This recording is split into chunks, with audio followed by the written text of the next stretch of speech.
ఎవరైనా ఒక వ్యక్తి అనుమానాస్పదంగా చనిపోయారంటే ఖచ్చితంగా పోస్ట్మార్టం చేయాల్సిందే. ఎలా చనిపోయారు, ఎందుకు చనిపోయారు ఇవన్నీ కూడా తెలుసుకుంటాం. కానీ అంటే మాంసం లేకుండా కేవలం ఎముకలు మాత్రమే దొరుకుతాయి, ఎలా కనుక్కోగలం? దానికోసమే ఫారెన్సిక్ ల్యాబ్ అనేది ఉంది. ఫారెన్సిక్ డిపార్ట్మెంట్ వాళ్ళు ఖచ్చితంగా ఏవైతే ఆధారాలు సేకరిస్తారో అవన్నీ కూడా కేసు ముందుకు వెళ్ళడానికి సహాయపడతాయని చెప్పొచ్చు. మరి ధర్మస్థలాల్లో దొరికిన 24 అస్థిపంజరాలు, అలాగే 24 ఏవైతే ఎముకలు ఉన్నాయో ఇవన్నీ కూడా అసలు ఎవరివి, అమ్మాయివా అబ్బాయివా, ఏజ్ ఎంత ఉంటుంది, ఎలా చనిపోయారు, మరి ఇవన్నీ కూడా తెలుసుకోవాలంటే ఖచ్చితంగా ఫారెన్సిక్ టీం ఉండాల్సిందే అని చెప్పొచ్చు. మరి వీటన్నిటికీ సంబంధించి ఎన్నో ప్రశ్నలకు, ఎన్నో అనుమానాలకి సంబంధించి ఇప్పుడు మనతో పాటు మాట్లాడడానికి ఫారెన్సిక్ డిపార్ట్మెంట్ నుంచి doctor M Narayana Reddy sir మనతో పాటు ఉన్నారు. వారితో మాట్లాడతాం. నమస్తే సార్. నమస్తే సార్. మనం నిన్న కూడా మాట్లాడుకోవడం జరిగింది. అంటే బాడీలో ఏ ఎముక దొరికితే మనం అది ఎవరు, అంటే ఎంత వయసు కలుగుతుంది, అమ్మాయి అంటే మహిళలదా పురుషుడిదా అనేది ఎలా కనుక్కోగలమంటారు?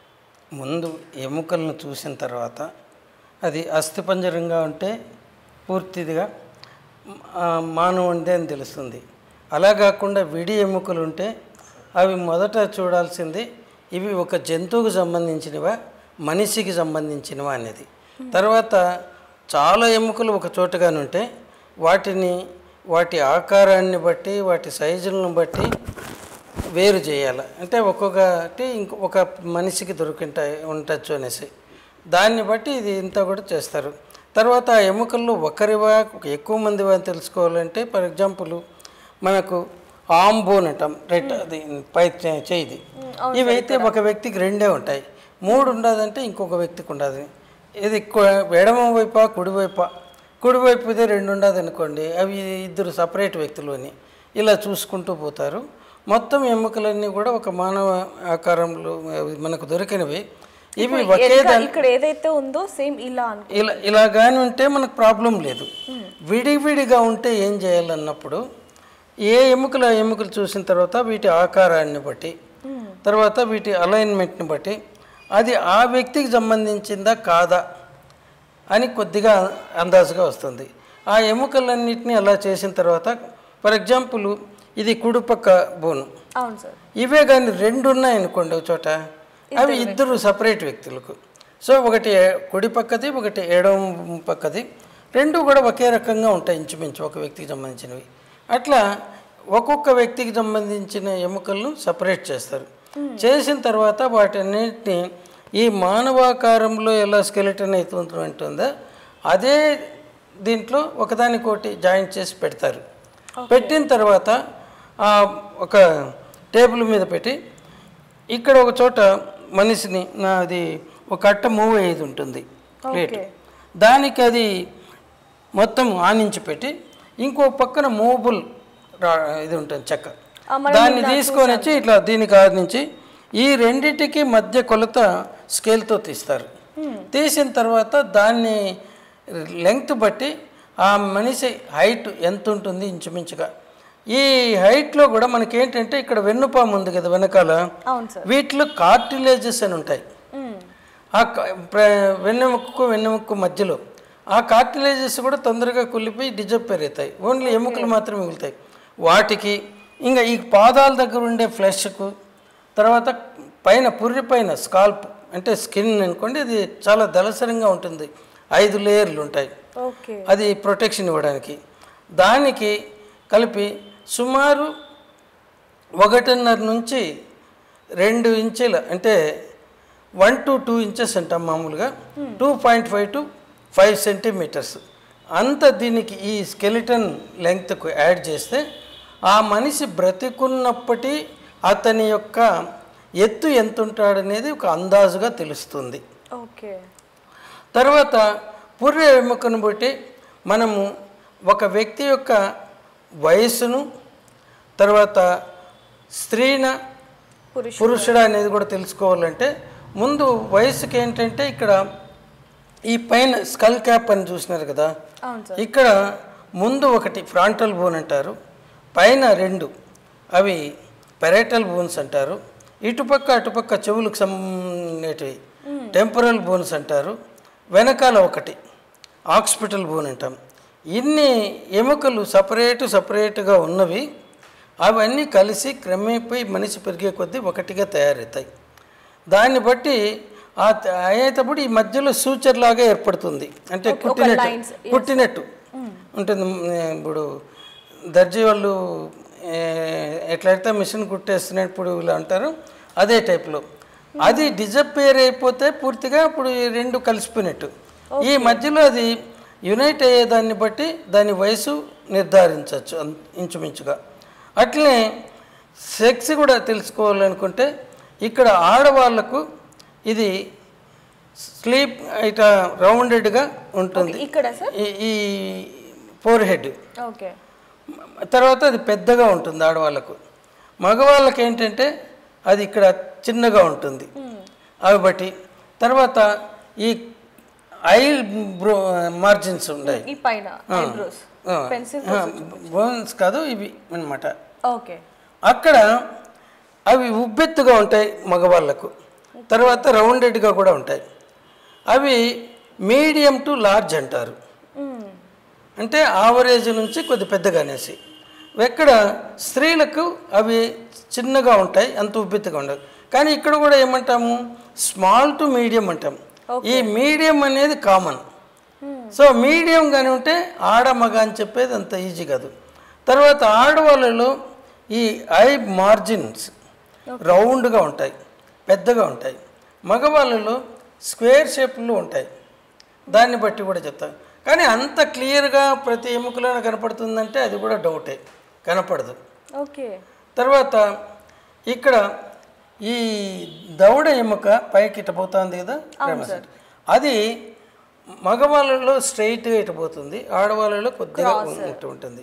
తర్వాత ఈ చిన్ సెంటర్లో ఆడవాళ్ళలో ఏమో రౌండ్గా ఉంటుంది, మగవాళ్ళలో ఏమో స్క్వేర్ షేప్డ్ ఉంటుంది ఇన్ జనరల్. కానీ అది మళ్ళీ వేరియేషన్స్ ఉంటాయి. ఇవన్నీ చెప్పడానికి బాగుంటాయి, కానీ ఇండివిజువల్గా మనం ప్రాబ్లమ్స్ ఫేస్ చేసినప్పుడు కొద్దిమంది ఆడవాళ్ళలో ఇది కూడా ఇట్లా మగవాళ్ళలాగానే ఉంటుంది చిన్న. సరే, చాలా అంటే క్వశ్చన్ మార్క్గా ఉంటుంది కదా ఉంటుంది. అందుకే ఏది కానీ డెఫినెట్గా మేము చెప్పలేము అని చెప్పడానికి. తర్వాత ఈ బ్రెస్ట్ బోన్, ఈ బర్రె ఎముకలకు మధ్యలో ఉండేది, ఇది ఆడవాళ్ళలో వెడల్పుగాను కాస్త హైట్ తక్కువ ఉంటుంది. మగవాళ్ళలో ఇది సన్నగా పొడవుగా ఉంటుంది. ఆడవాళ్ళలో ఎందుకు ఇది ఉంటుందంటే మగవాళ్ళలో ఈ చెస్ట్ అబ్డామినల్ క్యావిటీస్ ఇంచుమించు ఒకటిగానే ఉంటాయి. ఆడవాళ్ళలో చెస్ట్ క్యావిటీ హైటు తక్కువగా ఉండి అబ్డామినల్ క్యావిటీ ఎక్కువ ఉంటుంది. ఎందుకంటే రేపు పొద్దున్నే భవిష్యత్తులో వాళ్ళు గర్భం దాల్చినప్పుడు ఆ పిండం పెరిగేటప్పటికి దగ్గర 3 కేజీల వరకు వస్తుంది. సో అదంతా పైకి లేయాలంటే ఇక్కడ స్పేస్ ఉండాలి పొట్టలో. మగవాళ్ళకు అవసరం లేదు. అందువల్ల మగవాళ్ళకు నడుము సపరేట్గా ఉండదు జనరల్, అది ఒకే ట్యూబ్ లాగా ఉంటుంది. ఆడవాళ్ళలో నడుము ఎక్కడుండేది వేస్ట్, అది తెలిసిపోతుంది. ఎందుకంటే పొడవుగా ఇది పెద్దగా ఉండటం వల్ల అది. తర్వాత నెక్స్ట్ మనకి ఎక్కడ ఇది ఆడ మగ అని తెలుసుకునేది, ఇది సబ్ ప్యూబిక్ యాంగిల్ అంటారు. ఇక్కడ ఉండేది ఇది. అది ఆడవాళ్ళలో వెడల్పుగాను ఈజీలీ మూవబుల్గాను కొద్ది, అంటే ఆ బిడ్డ జననేంద్రియాలంతా కూడా ఈ బోను కింద ఇట్లా పోతూ ఉంటాయి, మగవాళ్ళకి కానీ ఆడవాళ్ళకి కానీ. మగవాడికి అంత అది ఉండడం అవసరం లేదు, ఎందుకంటే వాడు గర్భం దాల్చేది లేదు, బిడ్డలు పుట్టేది లేదు. సో వాడికి అది నేరోగా ఉంటుంది, వి షేప్లో ఉంటుంది కొద్ది. ఆడవాళ్ళలో ఏమో బ్రాడ్గా యూ షేప్లో ఉంటుంది. ఎందుకంటే ఇది బిడ్డ పుట్టే టైంలో సుమారు 3 కేజీల బరువు ఉండే బిడ్డ ఆ గ్యాప్ నుంచి బయట రావాలి. ఇంకా దీన్ని ఏమంటారంటే మహామాయ అనేవాళ్ళు ఒకప్పుడు స్త్రీల గర్భసంచిని, అది మామూలుగా ఉన్నప్పుడు ప్రెగ్నెంట్ కాకుండా ఉన్నప్పుడు దాని లోపల సుమారు 3 మిల్లీలీటర్లు పట్టేంత మాత్రమే ఉంటుంది, అంటే లోపల ఉండేది గర్భసంచి లోపల. అట్లే సర్విక్స్ అని ఉంటుంది, వెజైనా నుంచి యూట్రస్లోకి పోయేది. అది మామూలుగా అయితే కనీసం ఒక అగ్గిపుల్ల మాత్రమే పెడుతుంది. అటువంటి దాంట్లో నుంచి ఈ గర్భసంచులు 3 మిల్లీలీటర్లు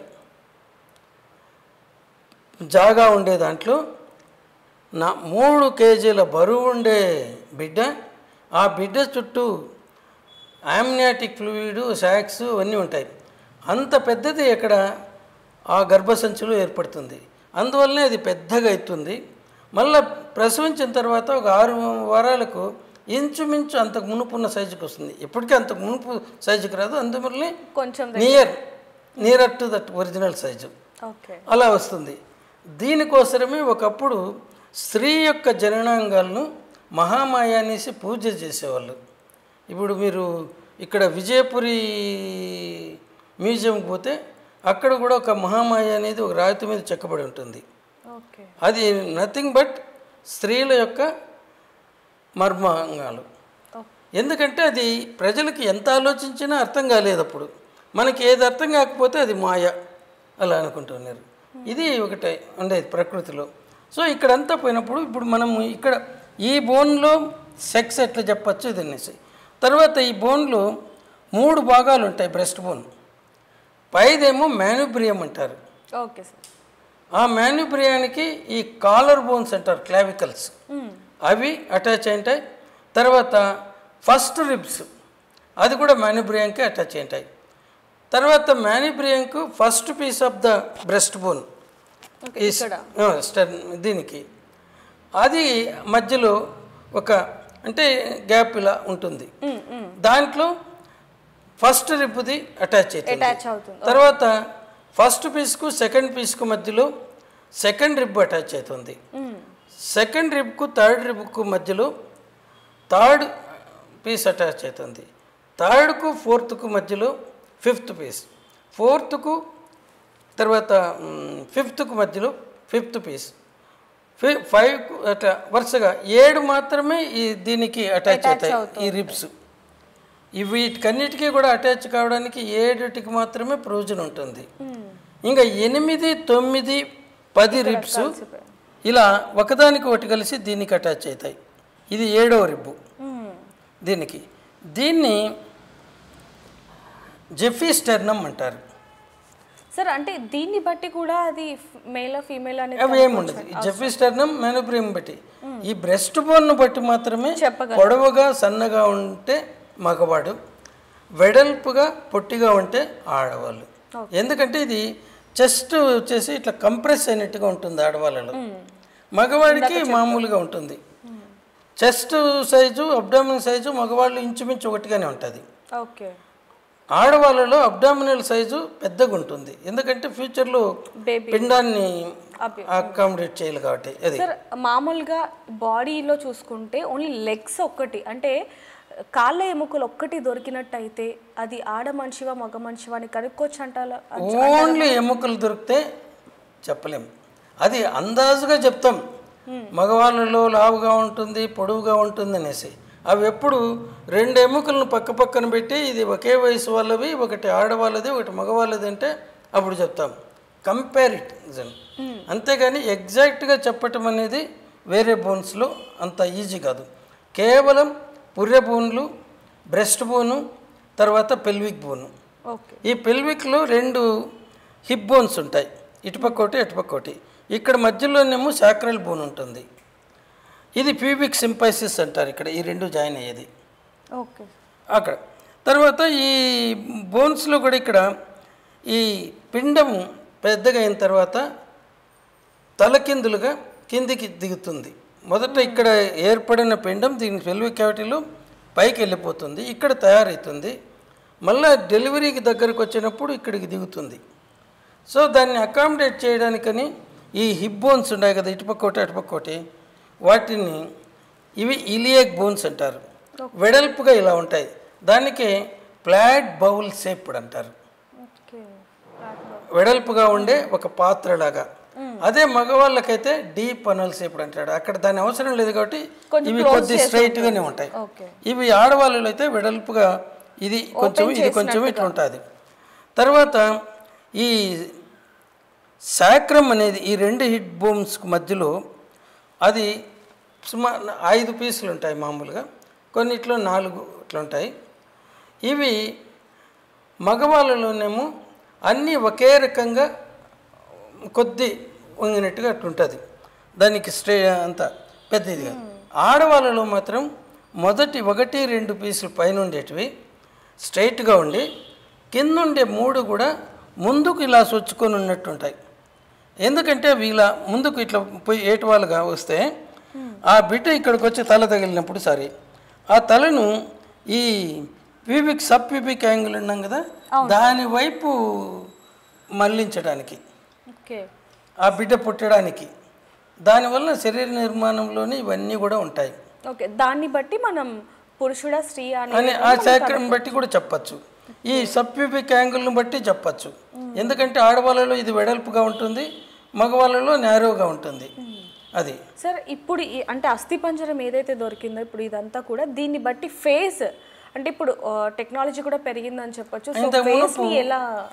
ఇంతకు మునుపు ఏంటంటే అస్థిపంజరం దొరికి ఆ వ్యక్తి యొక్క జీవించి ఉన్నప్పుడు తీసుకున్న ఫోటో కనిపిస్తే దాని నుంచి నెగటివ్ చేసి దాన్ని ఈ బొమ్మను దానికి ఇదే సైజుకు దాన్ని డెవలప్ చేసి ఒకదాని మీద ఒకటి సూపర్ ఇంపోజ్ చేసి ఇంకొక బొమ్మ తీస్తారు.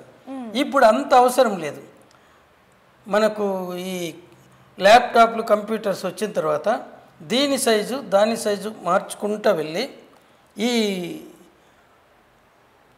మార్జిన్స్ అంతా ఏవైతే ప్రామినెంట్గా ఎముకలు ఉన్నాయి చూడండి, అవన్నీ ఒకదానితో ఒకటి మ్యాచ్ అవుతున్నాయా లేదా అంతవరకు మన ఫోటోను దీని సైజుకు డెవలప్ చేస్తారు. మనం ఇచ్చిండేది దీని ఫోటోను కూడా తీసిన తర్వాత దాన్ని ఒకే సైజుకు చేసిన తర్వాత ఒకదాని మీద ఒకటి అడ్జస్ట్ చేస్తూ వీటితో మ్యాచ్ అవుతా ఉందా లేదని. ఇక్కడ కూడా negative value is important. Okay, అంటే ఆ వ్యక్తిది ఈ పుర్రె కాదు అని చెప్పగలం. ఈ పుర్రె మనకు దొరికిండేది మనం ఎవరైతే కనపడకుండా తప్పిపోయినాడో అతనిది కాదు అనేసి నిర్ద్వంద్వంగా చెప్పచ్చు. కానీ అతనిదే అని చెప్పేదే కాదు. ఎందుకంటే అంతకు మునుపు forensic medicine department Osmania medical కాలేజీలోనే మొదట ఈ సూపర్ ఇంపోజిషన్ టెక్నిక్ అనేది స్టార్ట్ చేసినారు. డాక్టర్ భూషణ్ రావు గారు ఉన్నప్పుడు చేసిన తర్వాత ఒకసారి మాకు మామూలుగా బయట నుంచి పుర్రెలు వస్తాయి. అని ఒక అటెండర్ ఉండేవాడు. ఆయన జోక్గా ఆయన ఫోటో తీసి ఆయన ఫోటోకు ఈ పుర్రె ఫోటోను మ్యాచ్ చేశారు. ఎగ్జాక్ట్గా సరిపోయింది. అంటే ఈయన బ్రతికుండేవాడిది కాదు కదా అది. అలా అంటే వీటిలో సరిపోతే ఆ వ్యక్తిది అని చెప్పలేము, ఉండొచ్చు అనుకుంటాం. సరిపోకపోతే పోల్చినప్పుడు ఇంకా అనుమానం లేకుండా ఈ ఫోటో ఆ పుర్రె ఒకే వ్యక్తికి సంబంధించినది కాదు అని చెప్పడానికి మాత్రం అనిపిస్తుంది. అందులో ఇప్పుడు ఏవైతే కేసెస్ అంటే మిస్సింగ్ కేసు ఏవైతే ఉంటాయో వాటిని ఆ ఫైల్స్ అన్నీ కూడా ఓపెన్ చేసి మ్యాచ్ చేసి కూడా అది చేయాలి. అది రెండవది మనకు డిఎన్ఏ టెస్ట్. డిఎన్ఏ ఎముకలు అయిపోయిన తర్వాత కూడా అది సాధారణంగా చాలా భద్రంగా కంటామినేషన్ కాకుండా ఉండేది ఈ మోలార్ దంతాలు, దవడ పళ్ళు. ఇక్కడ ఈ లాస్ట్లో ఉంటాయి 3 పళ్ళు, దవడ పళ్ళు అనేసి. వాటి రూట్లలో నేనే చెప్పాను, పై పళ్ళకి 3 రూట్స్ ఉంటాయి, కింది దానికి 2. ఆ రూట్స్లో ఈ డిఎన్ఏ దొరుకుతుంది. సో అంటే సార్ లాస్ట్ పన్ను ఏదైతే ఉందో ఓన్లీ కింద పైన 2 ఏదైనా పర్వాలేదు. ఎందుకంటే వీటికి రూట్స్ ఎక్కువ ఉంటాయి. తక్కిన పంటులకంతటికి ఒక సింగిల్ రూట్ ఉంటుంది. అక్కడ మనకు దొరికే డిఎన్ఏ తక్కువ ఉంటుంది, ఇక్కడ ఎక్కువ ఉంటుంది. రెండవది ఇది భద్రంగా దాచిపెట్టిండేది.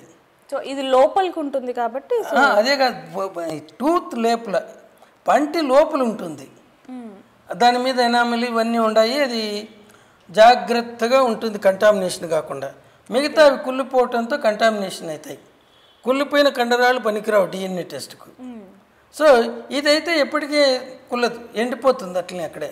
ఓకే, అది ఎప్పుడైనా ఇప్పుడు మనకు ఎక్కడో తవ్వి చేసిన ఎముకలు 1000 ఏళ్ళకు మునుపు 4 గంటలకు మునుపు వీళ్ళు ఉండొచ్చు వాళ్ళు ఉండొచ్చు అనుకుంటున్నారు కదా. వాటిని బట్టి అందాజుగా వాళ్ళు ఆ క్యారెక్టర్ని బట్టి అది. సో ఆ డిఎన్ఏలో ఎముక కానీ ఎండిపోయింటే కనపడతాయి. కానీ ఇవి కూడా ఏంటంటే మళ్ళీ కాళ్ళవి ఇవి తీసుకున్నామంటే ఆ ఎముకలు బాగా కుళ్ళిపోతూ ఉండే వాటి మధ్యలో ఉన్నాయంటే ఈ టెంపరేచర్కు దాంట్లో ఉండే మూలుకు కూడా కుళ్ళిపోతుంది. ఎక్కడ సార్? ఈ బోన్స్, ప్రతి బోన్స్లోనే. ఓకే. మనము నాన్ వెజిటేరియన్ తినే వాళ్ళకు ఎముక ఇట గట్టి లాక్కొని తింటాం కదా, అవును సార్. దాంట్లో ఈ జీవకణాలు ఉంటాయి. అంటే దాని లోపల న్యూక్లియస్ ఉండేటివి. ఆ న్యూక్లియస్ లోపల క్రోమోజోమ్స్ ఉంటాయి. ఒక్కొక్క వ్యక్తిలోన 46 క్రోమోజోములు 23 జతలుగా. ఆడవాళ్ళలో అయితే 23వ జత XX అని, మగవాళ్ళలో XY అని ఉంటుంది. ఈ క్రోమోజోముల్లో ఉండే డిఎన్ఏనంతా ఒక్క న్యూక్లియస్లో ఉండేది తీసి స్ట్రెచ్ చేసి పెడితే 5 మీటర్ల పొడవు ఉంటుందని బుక్లో రాశారు. అంటే వాళ్ళు కొలిసారో లేదో వాళ్ళు రాసింది మేము అంతే రిపీట్ చేస్తాం చిలుక పలుకుల్లాగా. సో ఇక్కడ ఉంటుంది. ఆ క్రోమోజోముల్లో ఉండేటటువంటి డిఎన్ఏని మ్యాచ్ చేస్తాం, క్రోమోజోములు కాదు. సో ఇవి ప్రతి జీవకణంలోన న్యూక్లియస్లో ఉంటాయి. ఎర్ర రక్త కణాల్లో ఉండవు, తెల్ల రక్త కణాల్లో ఉంటుంది. సో వీటిని బట్టి మనం డిఎన్ఏ టెస్ట్ చేస్తాం. ఈ డిఎన్ఏ టెస్ట్కి కూడా ఎముకల్లో మనకు కానీ ఈ దవడ పళ్ళు కానీ దొరికితే, పై దవడమైనా కింది దవడమైనా, అది కలెక్ట్ చేసుకొని పెట్టచ్చు. అది భద్రంగా ఉంటుంది, దాన్ని ఇంక వేరే ప్రిజర్వేషన్ అవసరం లేదు, అది అట్లే పెట్టచ్చు. ఎందుకంటే ఇది కంటామినేషన్ కాదు, ఆల్రెడీ జాగ్రత్తగా ప్యాక్ అయి ఉంది లోపల. సో దాన్ని ఉపయోగిస్తారు. దీన్ని బట్టి డిఎన్ఏని బట్టి ఒక వ్యక్తిని ఎట్లా ఐడెంటిఫై చేయొచ్చు అంటే, మళ్ళా ఆ వ్యక్తి యొక్క తల్లిదండ్రులు కానీ బ్రతుకుంటే 100కు 100% చెప్పచ్చు.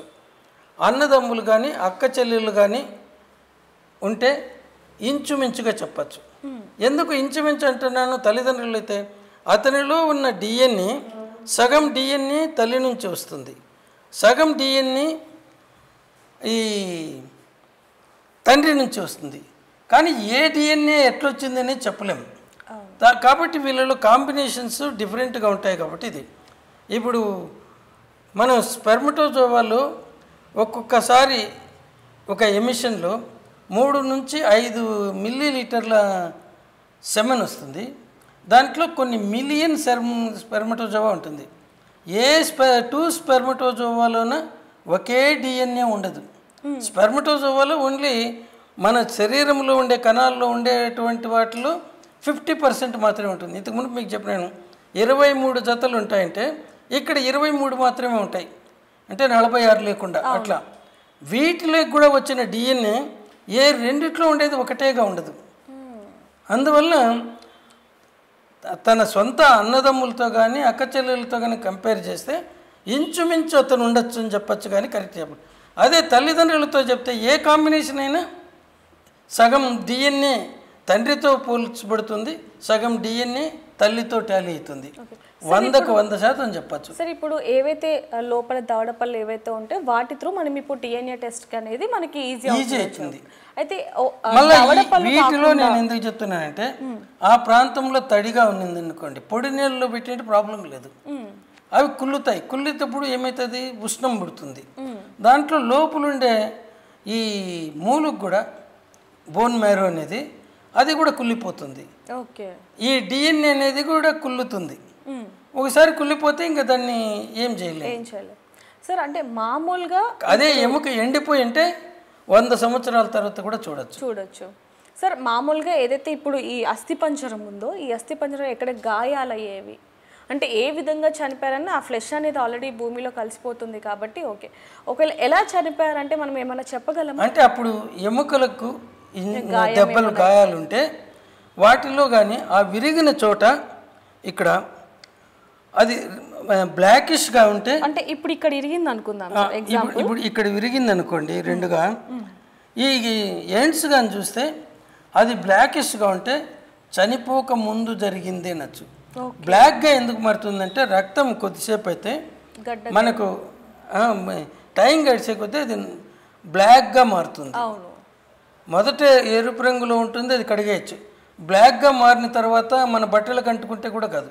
ఇప్పుడు మార్చరీలో మేము పనిచేసేటప్పుడు శవ పరీక్షలు ఇక్కడ కానీ రక్తపు మరకలు పెడితే మార్చరీ అటెండర్ చెప్తారు, నీళ్ళతో ఇమీడియట్గా ఇప్పుడే కడిగేయండి సార్ అనేసి. అప్పుడే కడిగితే మళ్ళీ ఏం మరక ఉండకుండా పోతుంది. అదే ఇంటికి పోయిన తర్వాత అంటే అది మళ్ళీ నల్లగా మారి ఉంటుంది, ఇంక ఏం వేసినా కరగదు, ఆ బట్ట తీసి బయట పారేయాల్సిందే. అది అంటే ఆ రక్తంలో వచ్చే మార్పులతో. అలా ఈ ఎముక విరిగిపోతే దాని మధ్యలో ఈ మూలుగులో రక్తనాళాలు అన్ని రంధ్రాలుగా ఉంటుంది, కెపిలరీ ట్యూబ్ అంటాం.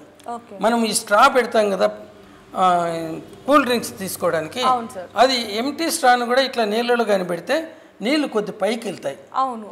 అదే రకంగా ఈ రక్తం కూడా ఇక్కడ కంటుకునింది లోపలికి పీల్చుకోబడుతుంది. అది ఆ మూలుగు లోపల ఉండి బ్లాక్గా ఉంటుంది, దాన్ని కడగేయలేము, ఉంటుంది అట్లే. అదే చనిపోయిన తర్వాత ఇంకప్పుడు ఏం కాదు. ఇంకొకటి ఉంది, ఎవరైనా శవపరీక్ష చేసేటప్పుడు ఫ్రెష్గా ఉండేదాన్ని వీళ్ళు పెద్ద పోజులు కొడుతున్నారు.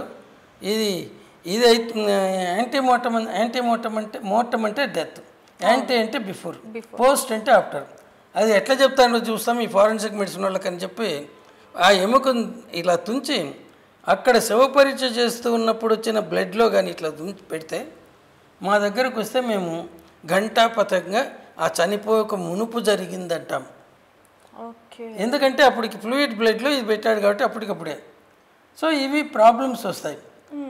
కానీ ఇట్లా బయట వచ్చేసిన ఎముకలకు అవి కానీ విరిగితే వాటికి ఇక్కడ నల్లగా ఉండదు. ఓకే. ఆ ఎండ్స్ని బట్టే మేము చెప్పేది. సార్ ఇప్పుడు మనం నిన్న కూడా ఇది మాట్లాడుకోవడం జరిగింది, అంటే అత్యాచారం జరిగిందనడానికి మాత్రం మనం స్పర్మ్ లోపల ఉంటేనే మనం చెప్పగలం. అది కూడా 42 గంటల నుంచి 72 గంటల వరకు అనేది నిన్న మాట్లాడుకోవడం జరిగింది. అయితే మామూలుగా బాడీలో ఎలాంటి చేంజెస్ ఉంటాయంటారు అంటే కనుక్కోవడానికి? అత్యాచారంలో ఏమి చేంజెస్ కనపడవమ్మా. ఓకే. ఎక్కడన్నా గాయాలంటే వాళ్ళు ఒకరినొకరు పెనుగులాడుకునేటప్పుడు ఆ గాయాలు చూస్తాం. తర్వాత అమ్మాయి అంతకు మునిపే సెక్స్కి అలవాటు పడి కానీ అంతకు మునుపు తల్లి ఇంటే కానీ ఆమె కానీ సహకరించి వాడితో మళ్ళీ ఇమీడియట్గా కడుక్కుంటారు, ఎందుకంటే ఇష్టం లేనప్పుడు. అప్పుడు వచ్చి ఇంకా గాయాలు ఉండవు, అక్కడ ఏమీ ఉండదు, శమన ఉండదు, ఏముండదు, లోపలికి వేలు పెట్టి కడిగేస్తారు. ఇంకా అక్కడ జరిగిన వెంటనే కూడా చూసినా ఏమీ కనపడదు. అందుకోసం ఇక్కడ ఇన్వెస్టిగేషన్ ఈజ్ వెరీ ఇంపార్టెంట్. కేవలం మెడికల్ ఎగ్జామినేషన్లో కాదు, మెడికల్ ఎగ్జామినేషన్లో మేము ఏదో తేల్చేస్తామని చెప్పటం మా గొప్పలు మేము చెప్పుకోవడానికి, పెళ్ళైన అమ్మాయి కానీ వీళ్ళకు. సో అక్కడ మరి ఎందుకు సహకరిస్తారని మీరు అడగచ్చు. ఒకటి ఏంటంటే రిజైన్డ్ కన్సెంట్ అంటారు. ఓకే. రిజైన్డ్ కన్సెంట్ అంటే విధి లేక సహకరించటం. ఒక అమ్మాయి ఒంటరిగా వచ్చింది, వీడు బలంగా లావుగా ఉన్నాడు, తప్పించుకునే మార్గం లేదు, తప్పించుకోవడానికి పెనుగులాడితే బట్టలు చినిగిపోతాయి, జుట్టు ఊడుతుంది, జుట్టు లాగుతాడు, ఇవన్నీ ఉంటాయి. అప్పుడు తెలివైన అమ్మాయికి ఇచ్చే సలహా ఏంటంటే అటువంటి పరిస్థితుల్లో నువ్వు పెనుగులాడకు, వాడితో కోఆపరేట్ చేసి అది తొందరగా అయిపోయేదానికి చూడంటారు. మళ్ళీ వెంటనే తనకి ఇష్టం లేకుండా జరిగిండేది కదా, కడుక్కుంటుంది. మనకి ఏదన్నా మరక ముట్టుకుంటే ఇమీడియట్గా సోప్ వేసి కడుక్కుంటాం. అలా కడుక్కున్నప్పుడు ఏముంటాయి చెప్పండి మీరు? ఏం కానీ ఉండవు. అదే వాళ్ళలో పెనుగులాట జరిగింటే మనకు గాయాలు కానీ బట్టలు జరగటం కానీ ఇంకోటి ఆధారం దొరుకుతుంది. సో ఇటువంటి వాటిని రిజైన్డ్ కన్సెంట్ అంటారు. అంటే ఇంకా విధిలే, తప్పించుకునే మార్గం లేదు. సార్ మామూలుగా హ్యాంగింగ్ చేసుకుంటూ ఉంటారు, అంటే ఉరి వేసుకుంటూ ఉంటారు చాలామంది కూడా. అయితే అప్పుడు ఉరి వేసుకున్నప్పుడు ఈ బోన్ని చూసి గనక అది చెప్పచ్చా సార్? ఈ బోన్లో దొరకదు. ఓకే. అది ఆయన మామూలుగా శవం పూర్తిగా ఉన్నప్పుడు ఆ వ్యక్తి యొక్క వయసు సుమారు 40 ఏళ్ళకు పైబడి ఉంటే ఆ హయాయిడ్ బోన్ అనేది విరగడానికి అవకాశం ఉంటుంది. అంతవరకు ఇది కొద్ది ఇట్లా బెండ్ అవుతుంది. ఈ గాలి ఏదైనా పెద్ద పెద్ద చెట్లను విరగొట్టగలుగుతుంది కానీ గడ్డిపోసను ఏమీ చేయలేదు. అవును. ఇది కూడా అంటే అట్లా వంగుతుంది కాబట్టి దాన్ని ఏం చేయలేవు. కేవలం 40 సంవత్సరాలకు పైబడిన వ్యక్తుల్లోనే ఈ 2 హార్న్స్ ఉంటాయి. ఇక్కడ హయాయిడ్ బోన్ ఈ లెవెల్లో ఉంటుంది, దీనికి ఈ లెవెల్లో. అది మధ్యలో బాడీ అంటాము, ఈ పక్క ఆ పక్క హార్న్స్ కొమ్ములు అంటాం. సో అవి ఇలా వంచినప్పుడు అది ఎప్పుడైతుంది, ఆయన గొంతు విసిగి చంపితే విరిగే అవకాశాలు ఉంటాయి. అది కూడా 40 ఏళ్ళకు పైబడిన వ్యక్తికి. అంతకంటే కింద వాడికి ఇట్లా అదిమినే అది వంగుతుంది కానీ విరగదు. మనకు విరుగుతుంది. ఇప్పుడు మనం కూడా దాన్ని ఉంచుతున్నాం, ఏం కాలేదు, మళ్ళీ వదిలిపెట్టేస్తాం. కానీ దాన్ని బలంగా ఉంచాలా. తర్వాత ఇంకోటి కింద థైరాయిడ్ కార్టిలేజ్ అని ఉంటుంది. అవును సార్. ఆ కార్టిలేజ్ విరిగితే అది యాంటీమోర్టమో పోస్ట్ మార్టమో అని చెప్పలేము. ఓకే. అవి కేవలం దాని మీద ఉండే కండరాలలో లోకలైజ్డ్ రౌండెడ్ కానీ ఈ రెడ్నెస్ ఉంటే అవి కంట్యూజన్స్ అంటాం, సబ్క్యూటేనియస్ కంట్యూజన్, అటువంటిది కనుక్కోవచ్చు. ఇక్కడ హైడ్ బోను మామూలుగా థ్రాట్లింగ్ అంటే గొంతు బిసికి చంపే దాంట్లోనే విరుగుతుంది. అదే హ్యాంగింగ్లో సాధారణంగా అది విరగదు. ఎందుకంటే hanging mark above the level of the hide bone ఉంటుంది, దాని మీద డైరెక్ట్ ప్రెజర్ లేదు, విరగదు. ఓన్లీ ఈ నాట్ ముడి మెడ వెనకాల ఉంటే ఈ నాట్ వచ్చేసి హైడ్ బోన్ మీద ఇక్కడ ఇలా ఉన్నప్పుడు దీన్ని ఇలా వెనక్కి వెన్నెముకకు అగెయినిస్ట్గా ప్రెస్ చేసినప్పుడు ఆ రెండు కొమ్ములు ఉంటాయని చెప్పినాం దానికి, అవి ఇలా విగ్గుకున్నప్పుడు విరిగే అవకాశం ఉంటుంది. ఇంకా థ్రాట్లింగ్లోనేమో ఇట్లా అదివినప్పుడు విరిగే అవకాశం ఉంటుంది. అదే కానీ ఇవి హైడ్ బోన్ హ్యాంగింగ్లో విరగటం అనేది రేర్.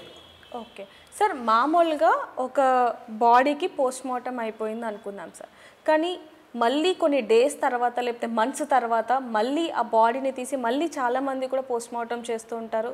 అంటే అప్పుడు సాక్ష్యాలు ఏమైనా ఖచ్చితంగా దొరుకుతాయి అంటారు?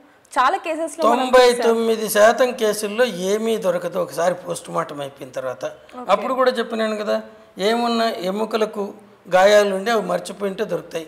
రెండవది, ఇవి ఎందుకు తీస్తామంటే పాతి పెట్టేటప్పుడు ఇటు వాళ్ళకు తెలుసు అటు వాళ్ళకు తెలుసు, కానీ వాళ్ళు ఏదో అనుకొని ఉంటారు, ఒక మళ్ళీ మీకు ఇంత ఇస్తామని వీళ్ళు ఇది కాంప్రమైజ్ కావడానికి, పోలీస్ కేసు లేకుండా ఉండడానికి.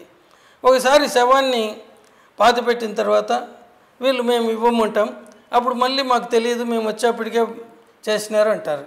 ఇవన్నీ కూడా సర్కమ్స్టాన్షియల్ ఎవిడెన్స్తో పోలీసు వాళ్ళు సేకరించే సమాచారంతో తెలపాలి, కానీ తవ్వి తీసిన శవ పరీక్ష నుంచి మనం ఎక్కువ కనుక్కోలేం.